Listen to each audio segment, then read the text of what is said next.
De nuevo vamos a estar estudiando el tema que dejamos a medio talle la semana pasada. ¿Ustedes se recuerdan cuál era? El movimiento de la renovación en el espíritu o el carismatismo, ¿verdad? También se le llama neopentecostalismo. La semana pasada, hermanos, estuvimos viendo cuáles eran sus orígenes, cuando apareció este movimiento y cómo se fue desarrollando, cuáles fueron sus alcances a nivel mundial, son todavía sus alcances. Y estuvimos viendo también una serie de cosas que tienen que ver con sus enseñanzas. Ustedes están acostumbrados, porque es lo preferible, ciertamente, a recibir enseñanza completamente textual, o sea, ¿cómo se dice? ¿Dónde está nuestro hermano? ¿Cuál es la palabra que utilizamos cuando son mensajes el tipo de mensaje? Expositivo. Mensajes expositivos, o sea que vamos tomando un pasaje de la palabra de Dios y lo vamos estudiando y comentando al mismo tiempo, aplicando.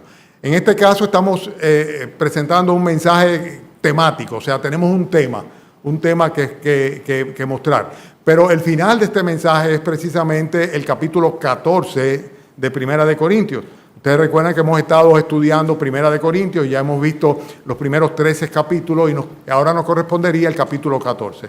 Pero precisamente desde el capítulo 12 hasta el capítulo 14 está hablando lo que tiene que ver con los dones espirituales. El primero de los versículos del capítulo 12 dice: no quiero, hermanos, que ignoréis acerca de los dones espirituales. En el capítulo 13 hace énfasis en el amor como la motivación correcta cuando nosotros hacemos cualquier cosa y sobre todo cuando ponemos en uso nuestros dones que el Señor nos ha dado, no para nuestro disfrute, sino para el disfrute y el bienestar, el beneficio de la congregación de la iglesia. Y en el capítulo 14, entonces el apóstol Pablo comienza a poner los puntos sobre las IES para corregir una serie de cosas incorrectas en cuanto al uso de los dones que tenían en la iglesia de Corintios y que paradójicamente ha vuelto a resurgir en este final del siglo XX y parte de ello principio también del siglo XXI, que tiene que ver con este movimiento del carismatismo, la renovación en el espíritu o el neopentecostalismo.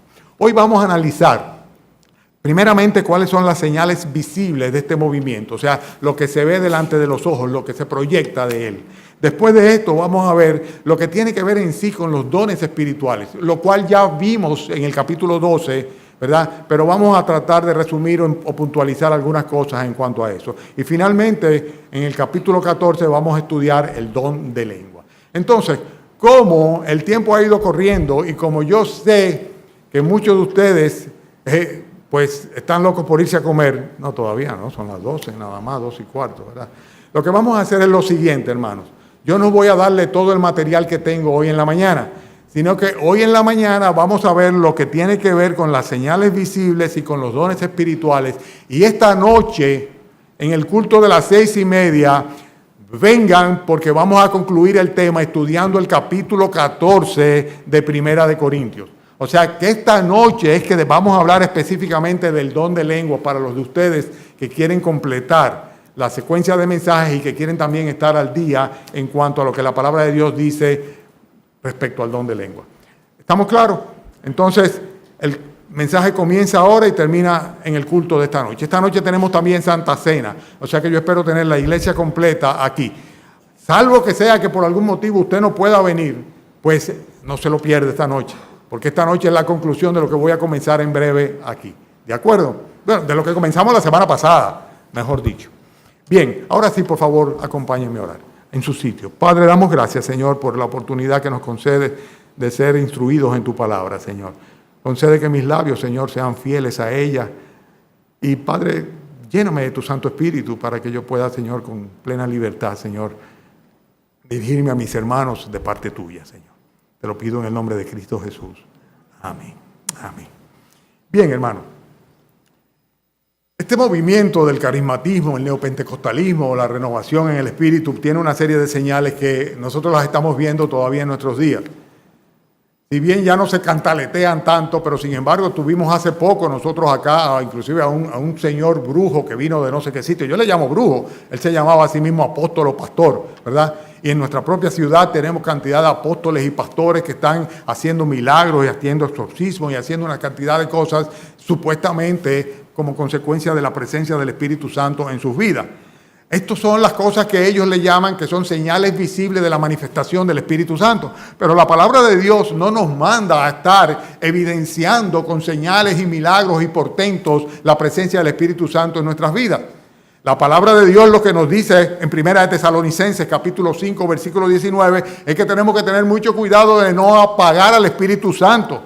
De hecho, en el capítulo 4, versículo 30 de Efesios dice que no debemos contristar al Espíritu Santo. El Espíritu Santo está en nuestros corazones desde el día que creímos. Y nosotros podemos avivarlo mediante los medios de la gracia, mediante la lectura, la oración, el servicio cristiano, o podemos, por el contrario, entristecerlo y apagarlo por medio del pecado, de la práctica del pecado y la mundanalidad. Entonces, nosotros lo que estamos llamados en cuanto al Espíritu Santo es a andar en el Espíritu, como dice Gálatas capítulo 5, versículo 45. Día a día, ser guiados por el Espíritu Santo.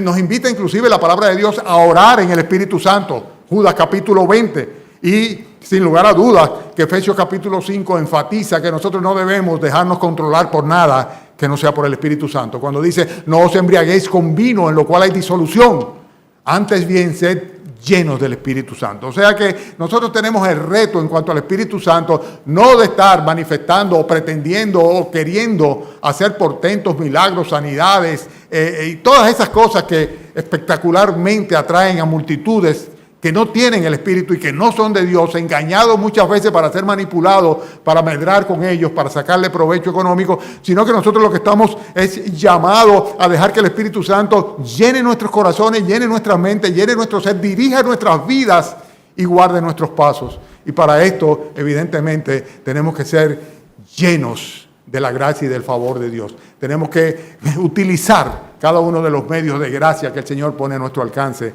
para que esto sea así. Dios no nos manda a buscar manifestaciones milagrosas por medio del Espíritu Santo. Sin embargo, la realidad es que vemos que abundan los milagreros por donde quiera. La Escritura inclusive nos advierte en 1 de Juan capítulo 4. En 1 de Juan capítulo 4 dice, amados, no creáis a todo espíritu, sino probad los espíritus si son de Dios, porque muchos falsos profetas han salido por el mundo. Muchos falsos profetas.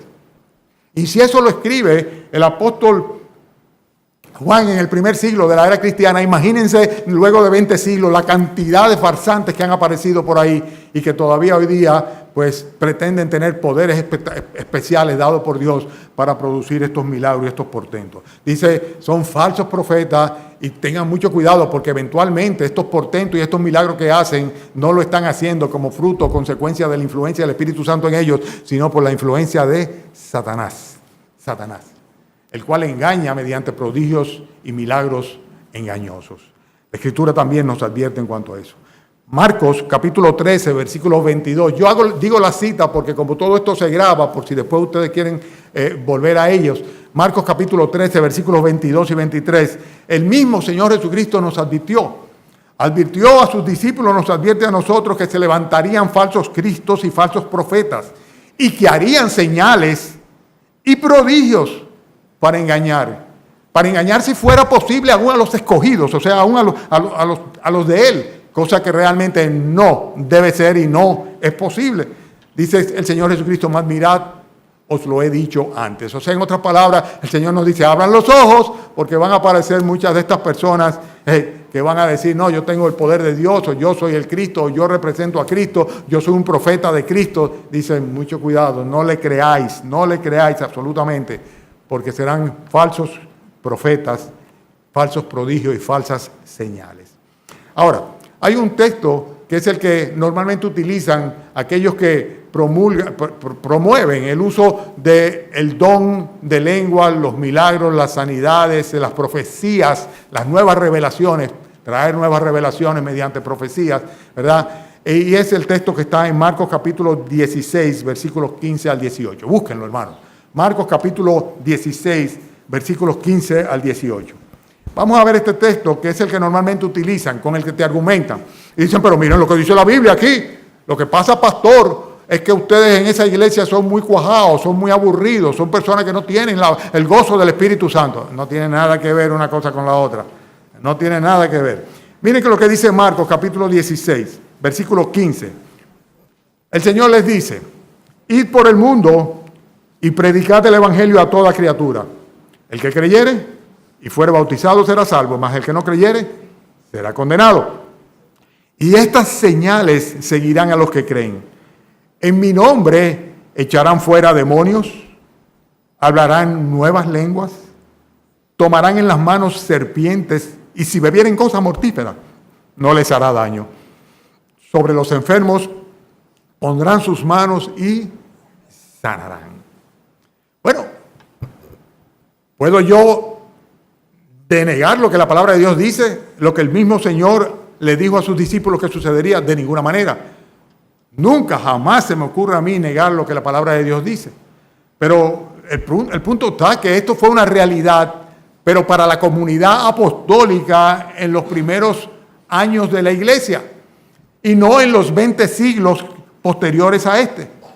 Hoy día, estos milagreros, estos falsos profetas, estas personas que están haciendo sanidades, etcétera, ellos reclaman y proclaman 3 de estos poderes, porque así le llaman realmente. Ellos sienten que lo tienen, creen que lo tienen, o por lo menos eso tratan de convencer a las personas que lo tienen. ¿Y cuáles son estos 3? El echar demonios, y se convierten en exorcistas, y ellos tienen la capacidad de decir, hablarle a Satanás y ordenarle a Satanás simplemente, ¿verdad? Cuando ni siquiera el arcángel Miguel se atrevió a proferir maldición en contra de Satanás. Pero estos engañadores pues sencillamente lo hacen con mucha libertad.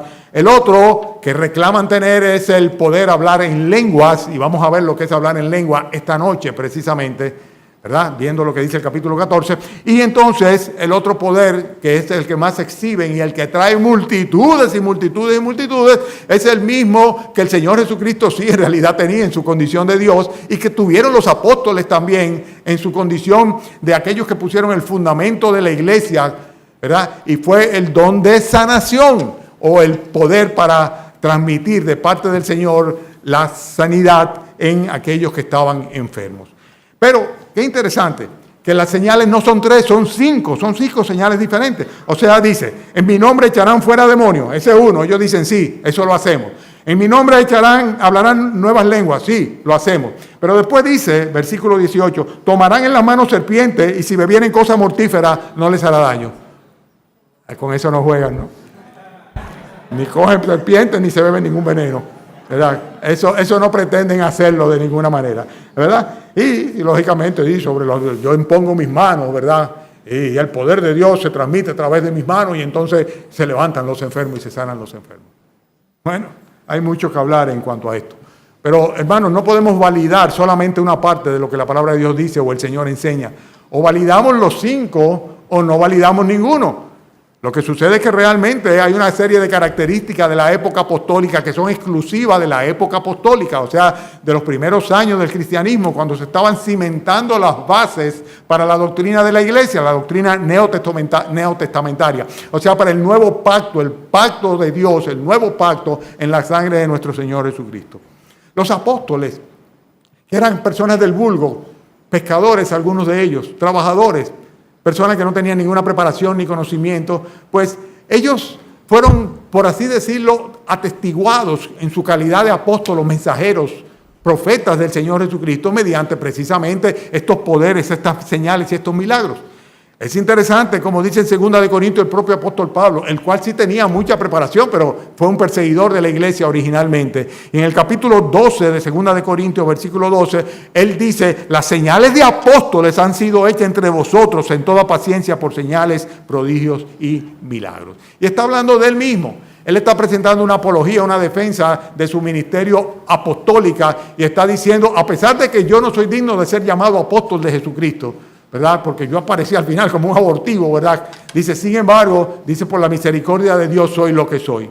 Y entonces dice, y las señales de apóstol han sido hechas en mí. O sea, eran señales específicas para que los apóstoles fueran, por así decirlo, reconocidos con la autoridad o la investidura espiritual que era necesaria para que la revelación que traían fuera aceptada para el pueblo de Dios en todos los tiempos. Se efectuaron una serie de cambios a partir de ese momento. De hecho, estos milagros normalmente eran testimonios para los judíos. Los judíos eran incrédulos, y si ustedes se ponen a ver en su mayoría, ¿verdad? Pues nosotros podemos ver en el libro de Hechos que cuando se producía algún portento, algún milagro, algún prodigio, alguna sanidad, alguna expulsión de demonios, por lo general había, en la mayoría de los casos, incrédulos delante, los cuales se impresionaban con esto, y entonces dice la Escritura que cambiaban su actitud respecto al Señor, y muchos de ellos inclusive llegaban a creer el mensaje del Evangelio. Entonces lo que estamos viendo nosotros es que se efectuaron una gran cantidad de cambios. Primeramente el Señor dice a los judíos, a sus discípulos, que debían que comenzar predicando el Evangelio en Jerusalén, luego en Judea, Samaria y hasta lo último de la tierra. Samaria, Galilea, hasta lo último de la tierra. Pero partiendo de Jerusalén. O sea que primeramente el Evangelio debía ser predicado ¿a quiénes? Estoy hablando muy rápido, ¿me están siguiendo bien? ¿Voy bien? ¿Tengo buena nota todavía? Amén. Por eso le pregunto a Silfa, porque si pregunto a otra gente a lo mejor le dice... Silfa me hace así. Bueno, el hecho es, me interesa que sepan estas cosas para que no se dejen engañar, ¿verdad? Porque aunque ustedes no lo crean, dentro de nuestra congregación tenemos personas que dudan en cuanto a estas cosas. Bien, el hecho es que el Evangelio debía ser predicado primeramente a los judíos y luego a todas las naciones. Lo dice Mateo capítulo 28, versículo 19, el Señor, cuando da la gran comisión. Pero es interesante el hecho que después del martirio de Esteban, en Hechos capítulo 7, en la ciudad de Jerusalén ya no se registra ningún otro milagro. El último fue el que sucedió en el momento en que Esteban fue apedreado y él dijo, veo los cielos abiertos, ¿verdad? Y ángeles que descienden. En el momento en que él se entrega delante del Señor y dice, no les sea tomado en cuenta este pecado, lo estaban apedreando. Pero después de eso no se registra en la Escritura ningún otro milagro o portento en Jerusalén. Pero, sin embargo, nosotros vemos en Hechos, capítulo 5, versículo 16, que dice que todos eran sanados por los apóstoles. Y en 2 Corintios, capítulo 12, versículos 7 en adelante, 7 a 9, nosotros nos damos cuenta de que luego de eso, el propio apóstol Pablo no podía, siendo él un apóstol de Jesucristo, quitarse de encima una enfermedad que tenía. Ustedes se recuerdan que él decía que tenía un aguijón en su carne y que le había pedido, ¿cuántas veces eran? 5 veces o 3 veces. 3 veces al Señor que lo quitase, ¿verdad? Y el Señor le decía, bástate mi gracia porque mi poder se perfecciona en la debilidad, en tu debilidad. O sea que el propio Pablo no podía curar sus propias enfermedades, lógicamente. No dependía de él. Y en 1 Timoteo, capítulo 5, versículo 23, ya cuando él está en la postrimería de sus días, el apóstol Pablo le recomienda a Timoteo con un problema que tenía de digestión en el estómago. ¿Y qué es lo que le dice? Le dice, sé sano de tu mal, ¿verdad? No le dice eso. Le dice, yo te recomiendo que tú en lugar de estar bebiendo agua, la cual evidentemente no tenía la purificación que tiene hoy día con filtros de ósmosis y con rayos ultravioletas, etcétera, etcétera. Decía, yo te recomiendo que mejor, por causa de tu estómago, tomes un poco de vino, ¿verdad? Y lo vemos ahí, lo vemos de una manera muy clara. O sea, no pretendió darle un mandato de sanidad, ni un exorcismo para que esa enfermedad saliera de ellos.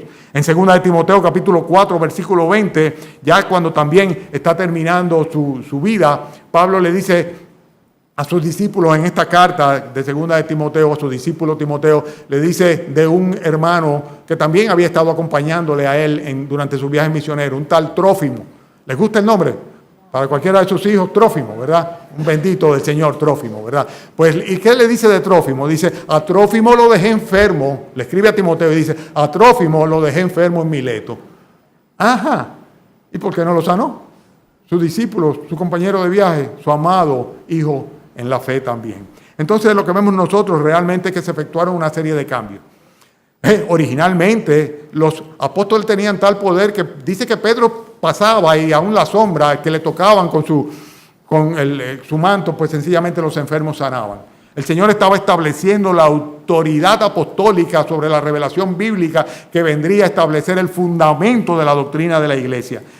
En el libro de Hechos, lo que nosotros vemos es una serie de transiciones, es un proceso mediante el cual vemos el paso del Antiguo Testamento al Nuevo Testamento, de la ley a la gracia, del Antiguo Pacto al Nuevo Pacto. Y en este proceso de transición en el cual Dios está obrando con los judíos, ¿verdad? Pero concomitantemente expandiendo el Evangelio a todas las naciones, nosotros vamos a ver circunstancias muy particulares y milagros y portentos muy especiales que no podemos de ninguna manera atribuírnoslos en nuestros días. No es de ninguna manera El libro de Hechos es un libro que establece doctrina, que asienta doctrina, no es un libro doctrinal. Consecuentemente, todos los episodios narrados ahí, nosotros tenemos que verlo en su contexto específico y no pretender aplicarlos para el día de hoy. Hermanos, esto es importante porque ahí vemos algunos de los argumentos que esgrimen estos farsantes para decir, no, yo tengo la autoridad de Dios de hacer todo este tipo de milagros. Todo se trata de que el Espíritu Santo esté en mí, ¿verdad? Y consecuentemente en el Espíritu yo puedo hacer todas estas cosas. Pero no es una realidad. Pretender atribuirse este tipo de poderes, pues realmente es algo inclusive peligroso. Es peligroso realmente para aquel que lo hace, porque está bajo el juicio de Dios. Ahora, en el capítulo 12 nosotros vimos en cuanto a los dones espirituales. En el capítulo 12 cuando dice, en el versículo, ¿dónde estoy? En el versículo 4, 12:4, ¿lo tienen ahí? Primera de Corintios 12:4. ¿No lo tienen? ¿Sí lo tienen? Qué bueno.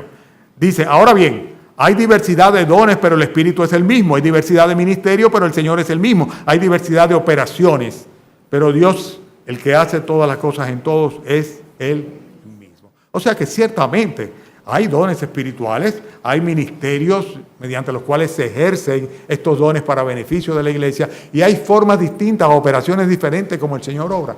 No podemos pretender que vamos a encasillar a Dios y meterlo dentro de un cliché y dice, si no es así, eso no es de Dios. Espérate, un momentito. Tú no puedes de ninguna manera decirle a Dios lo que tiene que hacer, ni limitar a Dios. Muchas de las acusaciones que hay contra los que tenemos doctrina fundamentalista, o sea, que queremos mantenernos muy apegados a las Escrituras, es esa. Dice que ustedes limitan a Dios, ustedes limitan al Espíritu Santo. No, nosotros no hacemos absolutamente nada de eso, todo lo contrario, le pedimos al Señor que nos tome, que nos lleve, que nos ilumine, que nos guíe y que se manifieste en nuestras vidas. Pero hay tres tipos de dones diferentes y tenemos que verlo con claridad. Por ejemplo, hay dones que son para personas específicas, que Dios los ha llamado o los capacita para tomar posiciones de liderazgo, por así decirlo, en el ministerio. Efesios capítulo 4 habla sobre eso, no lo busquen, versículo 11 en adelante. Dice, Él mismo constituyó a unos apóstoles, a otros profetas, a otros pastores y a otros maestros. ¿Con qué propósito? Con el propósito de edificar el cuerpo de nuestro Señor Jesucristo. O sea, son personas que el Señor le da dones espirituales para que puedan capacitar. Tienen que ver con el don de la enseñanza, sin lugar a dudas que sí. Y en el caso de los apóstoles y los profetas, Dios lo utilizó de una manera especial, llenándolo de poder, por así decirlo, en el Espíritu para hacer portentos y milagros, como consecuencia del hecho de que ellos habrían de traer, como ya he dicho en varias ocasiones, el fundamento. Efesios capítulo 2, versículo 20 dice que la iglesia se edifica sobre el fundamento de los apóstoles y los profetas, siendo la principal piedra del ángulo, ¿quién? Jesucristo mismo.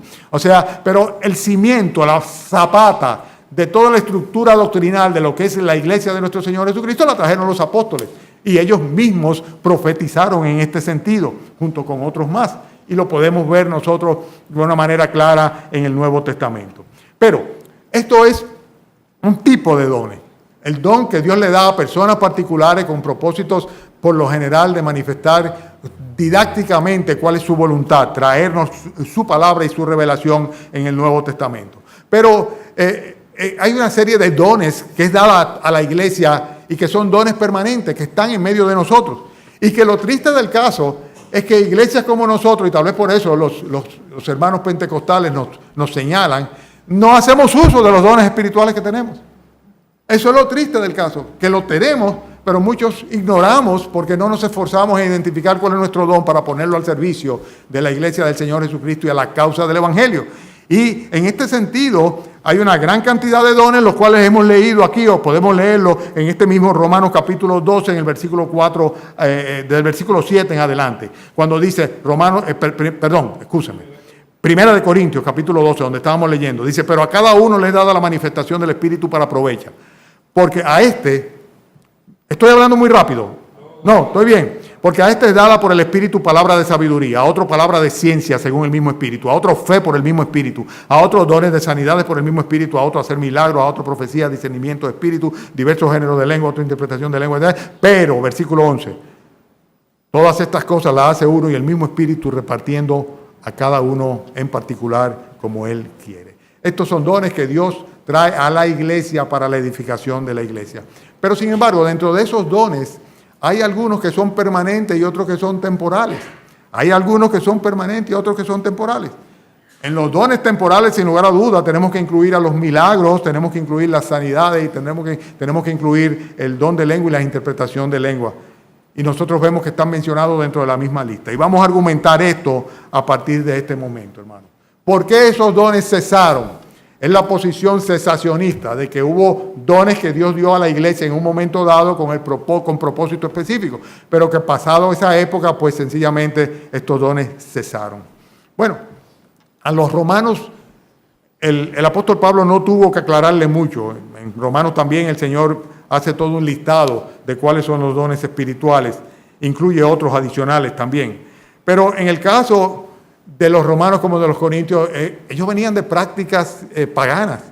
En el caso de los corintios lo vemos muy claramente cuando dice en el versículo 2 del capítulo 12, sabéis que cuando erais gentiles o paganos, ¿verdad?, se os extraviaba llevándolo como se os llevaba a los ídolos mudos. Por tanto, os hago saber que nadie que hable por el Espíritu de Dios llama anatema a Jesús, ni nadie puede llamar a Jesús Señor, sino por el Espíritu Santo. ¿Qué había sucedido?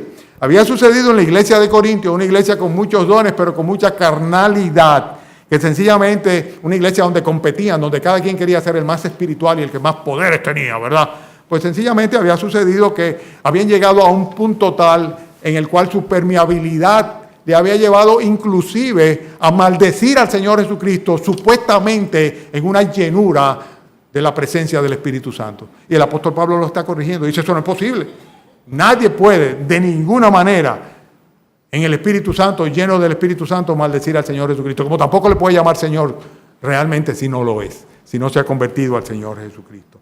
Consecuentemente, estos tenían una gran abundancia de dones, pero por causa de la ignorancia que tenían, como dice el primer versículo del capítulo 12, eran ignorantes de los dones, su uso y su significado, pues sencillamente estaban experimentando una gran cantidad de cosas incorrectas. Estaban confundiendo completamente la obra del Espíritu Santo. Ellos estaban con una serie de prácticas que habían traído del paganismo. Estaban experimentando éxtasis, frenesí, tenían una serie de expresiones que eran completamente extáticas y que realmente no se correspondían a la manifestación del Espíritu Santo en su vida, sino algo completamente emocional o algo de naturaleza espiritual, pero maléfica, maligna. Y por eso nosotros vemos que este tipo de manifestaciones son muy comunes a personas que son poseídas. Ustedes ven una persona que cae en un trance de una posesión y precisamente se pone igualito a como en una supuesta iglesia cristiana, cuando le ponen la mano, ¿verdad?, sobre su mente o sobre su cabeza, ¿verdad?, comienza con una serie de brincos, espasmos, etcétera, etcétera. Y lo vemos también en otras culturas, en otras culturas religiosas, como sucede, por ejemplo, dentro de lo que es el, ¿cómo se llama?, el vudú, ¿verdad?, y las prácticas de vudú, pero no solamente ahí, sino que adivinos, hechiceros, espiritistas diferentes, medium, todos ellos pues experimentan y practican, los brujos, todo este tipo de cosas. ¿Y cómo es posible que sea compatible lo que todas estas personas, posesos, adivinos, hechiceros, espiritistas, brujos, medium, pues practican, experimentan con lo que experimenta una persona que es llena del Espíritu Santo para la gloria de Dios? No es posible. Son personas que fueron llevadas, como los corintios, por Satanás y sin darse cuenta llegaron a decirle anatema al Señor Jesucristo, maldito al Señor Jesucristo, cuando se supone que estaban imbuidos, posesos completamente de la presencia del Espíritu Santo. Y realmente estaban imbuidos, pero no del Espíritu Santo, sino seguramente de poderes demoníacos, porque el Espíritu Santo no estaba en ellos. Consecuentemente, nosotros podemos decir sin lugar a duda que Satanás hoy día sigue utilizando la misma técnica, la misma táctica. Sigue extraviando a las personas y usa los mismos argumentos. Cada vez más. Pasan adelante o hacen un círculo y va pasando y le ponen la mano en la frente y el tipo cae para atrás y hay dos que están esperándolo ahí, ¿verdad? Para recogerlo y ponerlo en el suelo.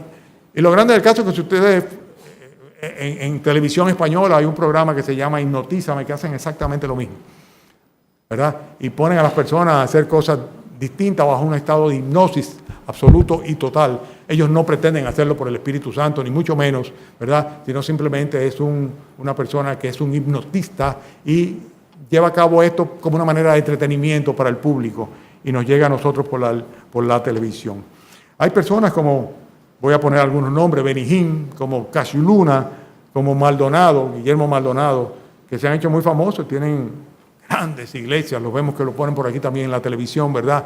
Con multitudes, llenan estadios completos de personas que van tras estos milagros, estos falsos milagros. Y las personas entran en un énfasis, en un delirio, en un éxtasis, en un frenesí tremendo. Y comienzan algunas veces a brincar y a bailar y a darse golpes. Y algunos comienzan inclusive con una risa santa, a reírse, que no pueden parar de reír. Y otros comienzan pues con diferentes cosas, o sea, manifestaciones. Hay un último que yo vi por las redes sociales, comenzaba la gente a ladrar y todo el mundo comenzó, ¡jau, jau, jau, jau, jau! Y toda la congregación estaba, ¡jau, jau, jau, jau, jau! Como consecuencia de la manifestación del Espíritu Santo. ¡Wow! ¡Qué barbaridad! Óyeme, yo sé que nos causa risa, pero realmente es pena lo que da. ¿Saben por qué? Porque el nombre del Señor sencillamente está siendo mancillado. Está siendo mancillado. Por eso las personas cada día van endureciendo más aún su corazón y cuando le hablan del Evangelio, le hablan de iglesias cristianas, le ponen chivos, porque dice, bueno, en ese medio de locos, fanáticos, de ninguna manera se puede encontrar Dios y yo no quiero estar ahí. Otra de las cosas es el hecho de que incitan a que las personas practiquen lo que se llama la glosolalia, o sea, una emisión constante de sonidos que son inanimados completamente, que no tienen sentido, ¿verdad? Es lo que le llaman ellos el don de lengua. Durante mucho tiempo se enseñó que el que no tenía el don de lengua no había recibido el Espíritu Santo. Una falsedad completa, hablamos ya de eso la semana pasada o antepasada. Sabemos que recibimos el Espíritu Santo simplemente por creer. Pero esta glosolalia es algo inducido, o sea, comienza la persona a dar sonidos, a emitir sonidos, muchas veces guturales, otras veces completamente labiales, que realmente no son absolutamente, no tienen ningún significado, son simplemente sonidos inanimados, sonidos completamente, no tienen sin sentido, absurdos completamente. Y se induce a la persona a que procure esto, procura tu don de lengua. Inclusive se hacen talleres para aprender a hablar en lengua. Y como hacen tal vez los hindúes que le dan un mantra a una persona y le dicen comienza a repetirlo y repetirlo para que te sueltes poco a poco, pues así mismo sucede. Y comienzan sencillamente a decir disparate y disparate y disparate y es terrible, porque en medio de una congregación como esta se levanta uno y mientras yo estoy predicando comienza uno más gara que yo.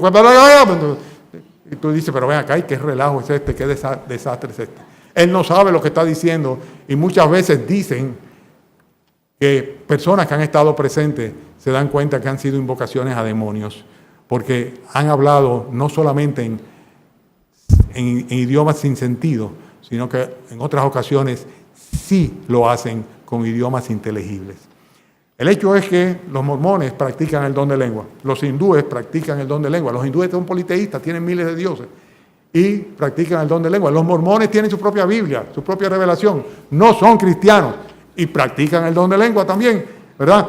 Todos los paganos practican este tipo de glosolalia, hablan en lengua, tienen una serie de rituales religiosos en los cuales hay manifestaciones de este tipo. Y nosotros nos vamos a sumar a ellos, la iglesia de nuestro Señor Jesucristo, de ninguna manera. El don de lengua en realidad es la capacidad que Dios le da a algunas personas de hablar o entender un idioma extraño o extranjero. En otras palabras, si mañana yo comienzo a hablar en chino, yo no sé chino, ¿ok? Si yo comienzo a hablar en italiano, no se asusten, yo sé hablar italiano. En inglés, no se asusten. En español, ya no se asustaron, ¿verdad que no? Pero chino no sé. Entonces tal vez ustedes puedan considerar, si es que hay un chino aquí que se da cuenta, que tal vez yo estoy hablando en lengua desconocida. Pero se trata de idiomas humanos. Esta noche, a las 6 de la tarde, esta tarde, ¿verdad? A las 6 de la tarde vamos a continuar y vamos a concluir con el capítulo 14 sobre el don de lenguas específicamente. Amén. Los espero.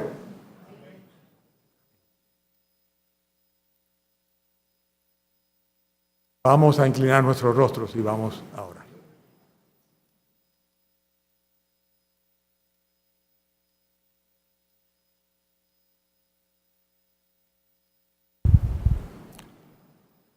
Padre Celestial, no queremos, Señor, equivocarnos en nada en cuanto a nuestra manera de adorarte, de honrarte, de agradarte, Señor, de servirte, de servir a tu iglesia, Señor, de testificar sobre tu presencia en nuestras vidas, de expandir el evangelio de la gracia.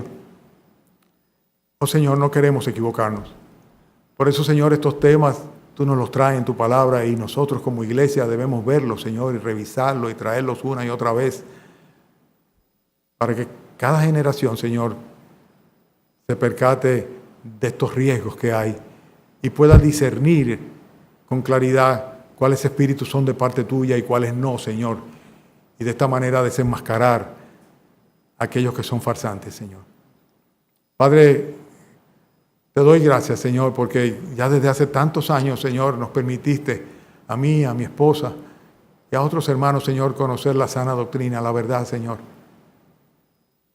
Y gracias, Padre, por lo inexorable, Señor, que es tu favor, Señor, y tu discernimiento y tu gracia, Señor, para ayudarnos a entender, Señor, estas cosas. Te pido, Padre, que nos confirmes cada vez más en la fe. Mira, Señor, entre nosotros, si hay algún niño fluctuante que se deja llevar de cualquier viento de doctrina, Señor, por estar oyendo cantos de sirena, Señor, o puntos de vista de hombres, Señor, o aún más, Señor, espíritus engañadores y doctrinas de demonios. Y convéncele tú, Señor, de que no es necesario, Padre, que tu poder y tu gracia se manifiesten en nuestra debilidad. Y no somos nosotros nada, Señor, sino que tú lo eres todo en todos, Señor. Y por eso, Señor, seguiremos en esta congregación apelando simplemente a que tengas misericordia de nosotros porque te necesitamos, Señor. Queremos, Padre, que tú cumplas tu propósito en nosotros y en los que amamos también, Señor. Bendícenos, Señor. Permite que esta noche podamos de nuevo regocijarnos, viéndonos, aprendiendo y, Señor, sobre todo, adorándote mediante la Santa Cena, Señor. Recordando tu cuerpo partido, tu sangre derramada y todo esto, Señor, para la remisión de nuestros pecados. En el nombre de Cristo Jesús. Amén.